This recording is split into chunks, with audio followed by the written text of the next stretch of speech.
So very different kind of episode of How to Drink today. You're catching me just as I finished shooting the last episode, so I got to clean up a bit. And Basil Hayden's thought it would be really cool if I shared with you guys my tips, tricks, and basically how I stay in touch with people during the pandemic, how I maintain some semblance of a social life, I hope. And so that's exactly what we're going to do today on this very special COVID edition of How to Drink, as presented by Basil Hayden's. So thank you, Basil Hayden's. I've got plans. I'm going to get together with some people tonight around 8, and I'm a little bit behind, and so I just got to tidy up here a bit, and as soon as I'm done with that, maybe I'll get slipped into something a little bit more comfortable, and you can come along with me, okay? All right, so I've got guests at 8, and there's a lot I need to get done before then. I've got to tidy up and do a bunch of household chores, put some snacks together, and put out supplies for a couple of drinks. We keep a little basket by the front door with masks in it, and I need to top that up with clean ones from the laundry. And then I got to put my kids' toys away and vacuum and, you know, all that stuff. I've been making bread lately, like all of us. Actually, I was really into baking bread like 8 years ago, but we got flooded out by Superstorm Sandy and had to move into my in-laws' basement for about a half a year. And that wasn't really a situation where I was able to keep up with the bread making. And I guess I just never got back into it once we resettled. So then pandemic hits and everyone's making bread, and I was like, oh yeah, that was fun. I liked doing that. So wanted to get back into it. It took us a couple of months to get our hands on some yeast, believe it or not, because like I said, everybody was making bread. Anyway, here's how I do it. It's really simple. I just stick to trying to make the best ultra basic boule I can. I guess I should branch into sourdough at some point though. I just don't feel like I've really mastered the basic boule yet. My workup of the recipe is super simple. I get this big old bucket out and I put 703 grams of warm water in it, and then 35 grams of salt, just regular salt is fine, and then 20 grams of yeast. I keep it in the fridge. With different yeasts, you will need to adjust your recipe, and honestly, I wouldn't know how either without a bunch of trial and error, so your guess is just as good as mine. Then I add 1,033 grams of flour, standard unbleached all-purpose. If you want to go with like whole wheat or something, you're going to need to readjust that recipe again because of different gluten proportions. I'm not really a bread expert, and this isn't how to bake. I kind of know how to make this one kind of bread, and that's about it, so I don't know. You mix that up with a spoon. You don't need to get it 100% perfect here, but you also don't really want any dry pockets of flour either. Digging in with your hands is nice, but if you don't want to have to wash under your fingernails, the spoon works great. I'll leave a lid on that loosely for about 3 hours, maybe a little longer to let it rise until it at least doubles in size. Sometimes it'll more than double in size. I'll throw a loaf in later, and if I time this right, it'll be just in time for this little shindig. It's easy to discount the importance of a quality social life until you don't have one. And well, here we are.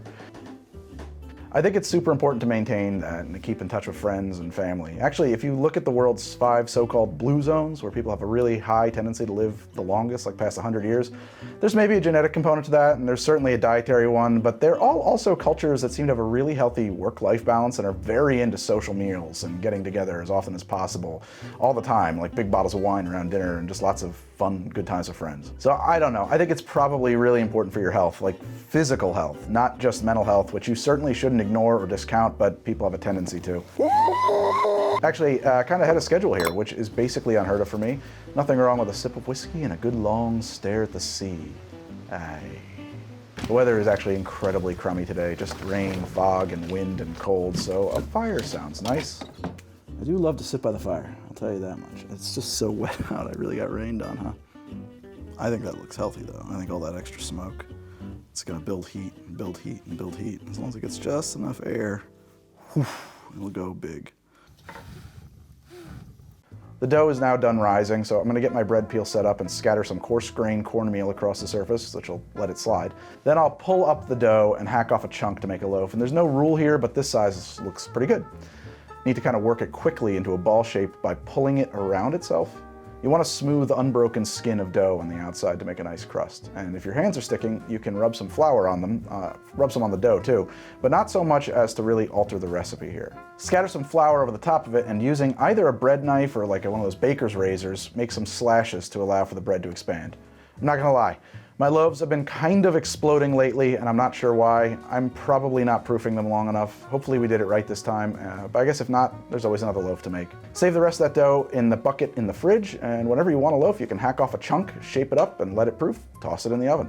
I'm gonna aim for 350, 375 in my oven here. You gotta get one of these little hanging thermometers for your oven because it's a huge help, because I assure you, your oven is very inaccurate. I find setting mine to 375 or 380 actually does work best for me, but my last oven was just the opposite. It overshot the temperature I set it to by more than 100 degrees.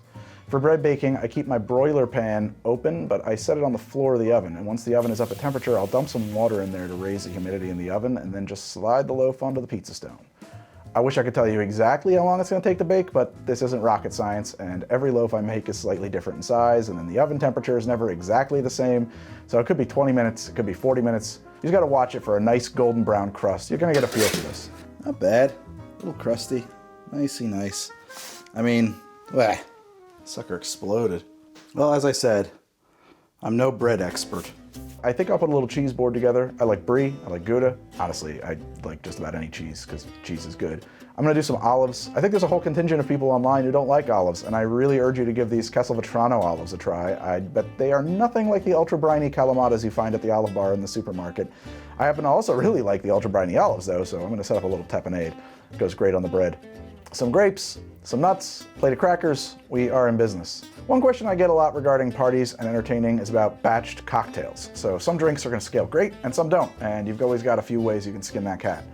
I think the easiest way is to mix up a batch of something brown and something clear and set it up for your guests to finish. So I will usually do a pitcher of Manhattans and a pitcher of Tom Collinses. Scale up proportionally from whatever your favorite recipe is, leaving the ice out. Put out the pitchers you're using next to the glassware that they go with and some ice. Put a bottle of club soda or seltzer next to your Collins, and maybe make like a little card with instructions so your guests can figure it out. If you're anything like me, your friends are gonna have special request drinks as well. Having these pitchers means you don't need to spend the whole night making cocktails, and if you feel like making a few drinks, you'll still be able to socialize instead of being stuck behind the bar all night. Tonight is a bit different. I only need to worry about a single cocktail because we're only doing old fashions. So simple syrup, I don't do that sugar cube stuff, the bitters, Basil Hayden's, glassware, ice, tools, and we're set, and just in time.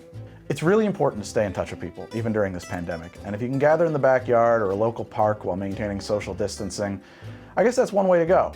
Oh man, hey! If you want to stay inside by the comfort of your fire, this works too. So stay safe out there, guys. We're gonna get through this thing together, one day at a time, somehow.